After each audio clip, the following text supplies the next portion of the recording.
ये बात सच है कि मैं आईआईटी जेईई है वो क्वालिफ़ाई नहीं कर पाई थी।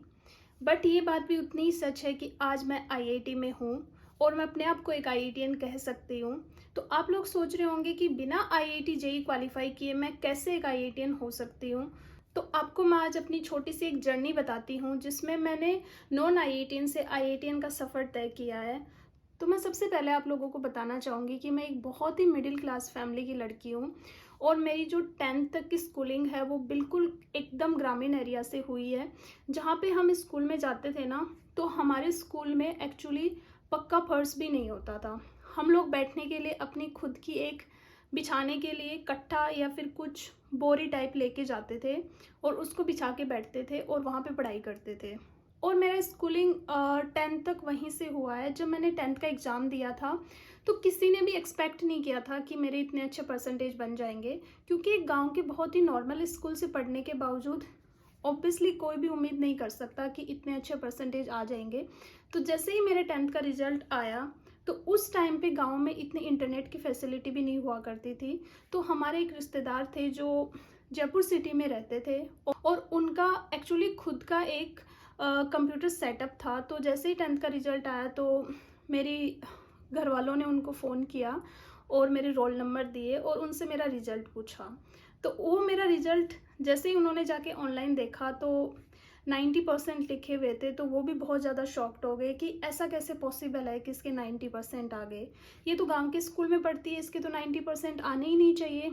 तो उन्होंने कॉल बैक किया हमें और बोला कि तुम्हारे 90% आए हैं, लगता है कुछ गलत कॉपियाँ चेक हो गई इसलिए तुम्हारे 90% आ गए। लेकिन मेरे घर वाले हैं वो दूसरी तरफ बहुत खुश थे। ओब्वियसली एक मिडिल क्लास फैमिली में अगर कोई बच्चा 90% मार्क्स लाता है तो सब लोग बहुत ज़्यादा खुश होते हैं। तो उसी तरीके से मेरे घर वाले भी बहुत ज़्यादा खुश थे। चारों तरफ मिठाइयाँ बांटी गई और सब बहुत ज़्यादा खुश हो रहे थे उस टाइम पे। और तब तक मुझे नहीं पता था कि मुझे 11th क्लास में जाके कौन सा सब्जेक्ट लेना है, क्या करना है, क्या बनना है। और तब जर्नी शुरू होती है कि भाई अब 11th क्लास में जाके 3 स्ट्रीम है, आपको कॉमर्स में जाना है, आपको आर्ट्स में जाना है, आपको साइंस में जाना है। लेकिन अगर आप एक स्ट्रीम चूज करोगे तो उसमें भी बहुत सारे डिफरेंट डिफरेंट ऑप्शन है। तो अब मेरे लिए तो वो भी चैलेंज था कि मैं कैसे ऑप्शन चूज करूँ। फाइनली 90% आ गए थे तो सबने बोला अरे इसको ना साइंस में भेज दो, साइंस में भेज दो। तो ठीक है, साइंस में चली गई। साइंस में जाके थोड़ा मैथमेटिक्स अच्छा लगता था तो मैथमेटिक्स ले लिया। और मैंने अपनी 11th क्लास है वो गांव में कोई साइंस स्कूल नहीं थी तो टाउन से शुरू की। हमारे गांव के पास में एक टाउन था, वहाँ पे मैंने अपना एडमिशन लिया और वहाँ से मैंने अपनी 11th क्लास शुरू कर दी। वहाँ जाके भी मैं बहुत ज़्यादा सिंसियर स्टूडेंट थी, पढ़ने वाली थी, बहुत ज़्यादा पढ़ाकू थी। तो मेरा 11th क्लास का परफॉर्मेंस भी बहुत अच्छा रहा। मैंने कोई फाउंडेशन वगैरह नहीं किया उस टाइम पे, मैं सिर्फ simple 11th and 12th class कर रही थी उस टाइम पे। फिर मैं 12th क्लास में आई तो 12th क्लास में भी मेरा काफ़ी अच्छा रिजल्ट रहा और मैंने 12th पास आउट कर दिया। 12th पास आउट करते टाइम पे ही मुझे मेरे किसी सर ने बोला, उस टाइम पे एक्चुअली आईआईटी जेईई के साथ में एनआईटीज़ के लिए AIEEE का एग्ज़ाम होता था और राजस्थान के जितने भी गवर्नमेंट कॉलेज थे, बेसिकली मैं राजस्थान से हूँ, तो राजस्थान के जितने भी इंजीनियरिंग गवर्नमेंट कॉलेज थे उनके लिए एक RPET का एग्ज़ाम होता था। तो मैंने AIEEE और IIT जेईई का फॉर्म तो नहीं भरा, लेकिन मेरे को फोर्सफुली RPET का फॉर्म भरा दिया गया। तो मैंने सोचा चलो फॉर्म भर दिया तो एग्ज़ाम भी दे देते हैं। तो मैंने जब एग्ज़ाम दी तो मेरी बहुत अच्छी रैंक थी, मेरी 111 के अराउंड रैंक थी। और लोग बहुत ज़्यादा सरप्राइज थे कि इसकी इतनी अच्छी रैंक कैसे आ सकती है। उसी के साथ मेरा 12th का रिजल्ट आ गया। 12th में मेरे 88% बने और अगेन मैं डिस्ट्रिक्ट टॉपर थी। तो सबको लगा कि मैं बहुत इंटेलिजेंट हूँ, मेरे अंदर बहुत पोटेंशियल है, तो अब इसको ना आईआईटी में भेजना चाहिए। 12th पास करने के बाद मेरे लिए प्लानिंग बनना शुरू हुई कि मुझे आईआईटी में भेजना है। और तब मुझे बताया गया कि आईआईटी कोई गवर्नमेंट कॉलेज है जहाँ से आप बीटेक कर सकते हो। तो मैंने सोचा क्यों नहीं मैं भी ट्राई कर लेती हूँ। फाइनली हमने एक जो टारगेट बैच होता है उसके लिए, जैसा कि राजस्थान में कोटा और सीकर है वो कोचिंग्स के लिए काफ़ी फेमस है, तो हम लोग भी सीकर के लिए निकल गए और वहाँ पे कोचिंग्स फाइंड आउट करना शुरू कर दिया। बट हमें तो बिल्कुल बेसिक नॉलेज भी नहीं था, तो हमने जस्ट रैंडम किसी एक कोचिंग में मैंने एडमिशन ले लिया और मैं कोचिंग चली गई। वहाँ पे इतने ज़्यादा बच्चे थे कि उनको देख के ना मैं ऐसे बहुत ज़्यादा नर्वस हो गई थी कि यार मैं यहाँ पे नहीं रह पाऊँगी। पर जैसे जैसे करके मैंने वहाँ पे रहना शुरू किया, क्लासेस लगाना शुरू की और वीकली टेस्ट देना शुरू किए, डीपीपी सॉल्व करना शुरू की और मेरी परफॉर्मेंस काफ़ी अच्छी थी, रैंक काफ़ी अच्छी आती थी। सो कोचिंग में तो मेरी परफॉर्मेंस बहुत अच्छी थी और कोचिंग में परफॉर्मेंस अच्छी होने के कारण वहाँ पे जो बाकी बच्चे थे जो ऑलरेडी फाउंडेशन बैच से टारगेट बैच में आए थे, उनको मुझसे प्रॉब्लम होना शुरू हो गई और उन्होंने मुझे इनडायरेक्टली परेशान करना शुरू कर दिया। और मैं एक पॉइंट पे इतना परेशान हो गई कि ना तो मैं घर पे बता पा रही थी कि ये लोग मुझे परेशान कर रहे हैं, ना मैं कोचिंग में बात कर पा रही थी और मेरा ना पढ़ाई से ध्यान थोड़ा डिस्ट्रैक्ट होने लग गया। बिकॉज उन लोगों को मेरा रैंक होल्डर होना पसंद नहीं आ रहा था और वो मुझे मतलब इनडायरेक्टली ग्रुप बना के टॉर्चर कर रहे थे उस टाइम पे।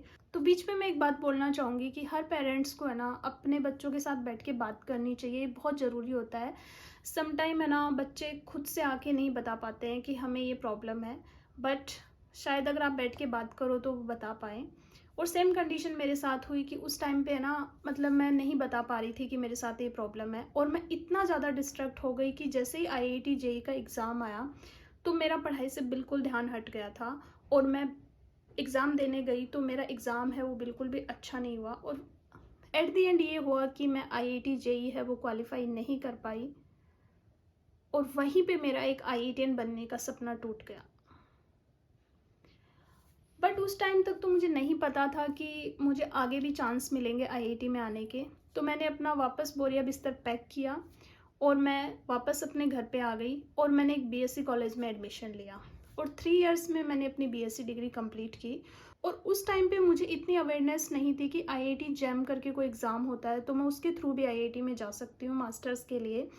तो मैंने सिर्फ जो गवर्नमेंट यूनिवर्सिटीज़ थे उनके एंट्रेंस एग्ज़ाम देना शुरू किया और फाइनली मुझे राजस्थान यूनिवर्सिटी में डिपार्टमेंट ऑफ मैथमेटिक्स में सीट मिल गई मास्टर्स के लिए। तो मैं उस टाइम पे बहुत ज़्यादा खुश थी कि चलो मास्टर्स तो मैं डिपार्टमेंट से कर रही हूँ। और जैसे ही मैंने मास्टर्स में एडमिशन लिया तो वहाँ से मेरी आईआईटी की अगेन जर्नी शुरू हुई। वहाँ के प्रोफेसर्स ने हमें बताया कि हम लोग एमएससी के बाद में भी आईआईटी में जा सकते हैं एंड वो मेरे लिए सबसे खुशी का मोमेंट था। मैंने तुरंत उस टाइम पे उनसे पूछा कि सर हम कैसे जा सकते हैं। तो उन्होंने बोला कि तुम जेआरएफ क्वालिफाई करो एंड उसके बाद तुम पीएचडी में जा सकते हो। एंड मैंने उसी दिन से जेआरएफ के लिए प्रिपेयर करना शुरू कर दिया और फाइनली मेरा जेआरएफ क्वालिफाई हुआ। और जेआरएफ क्वालिफाई करने के बाद मैंने बहुत सारे आईआईटीज़ के एंट्रेंस एग्ज़ाम दिए पीएचडी के लिए एंड बहुत सारी जगह इंटरव्यू भी दिए। तो फाइनली मुझे आईआईटी रोपड़ में as a PhD scholar admission मिल गया। तो जो मेरा आईआईटीएन बनने का सपना था वो इस तरीके से पूरा हुआ। तो मैं जितने भी जेईई एस्पायरेंट्स हैं उनको यही बोलना चाहूँगी कि बी पॉजिटिव। आप बिल्कुल अपने आप में मायूस मत होना। अगर 1% चीज़ें नेगेटिव हो जाती हैं तो स्टिल आईआईटी जेईई के अलावा भी बहुत सारे ऑप्शंस हैं जिनके थ्रू आप आईआईटी में आ सकते हैं। मैं आपको 2-3 ऑप्शंस बताती हूँ। फर्स्ट ऑप्शन इज़ दैट कि आईआईटी जेम क्वालिफाई करके आप मास्टर्स में एडमिशन ले सकते हैं और गेट क्वालिफाई करने के बाद आप एमटेक वगैरह में एडमिशन ले सकते हैं एंड जेआरएफ क्वालिफाई करने के बाद आप पीएचडी में भी एडमिशन ले सकते हैं। तो और भी बहुत सारे ऑप्शन हैं जिनके थ्रू आप आईआईटी में आ सकते हैं। तो बी पॉजिटिव और आप बस अपनी मेहनत पे फोकस करते रहिए, सब बहुत अच्छा होगा। होप सो आपको मेरी जो नॉन आईआईटीएन से आईआईटीएन बनने की जर्नी है वो पसंद आई होगी, आपको अच्छा लगा होगा, कुछ तो आपको मतलब इंस्पायर किया होगा। So that's it for today's video. If you really like this video, like, share and subscribe to my YouTube channel Miss IIT, and bye bye. See you in next video.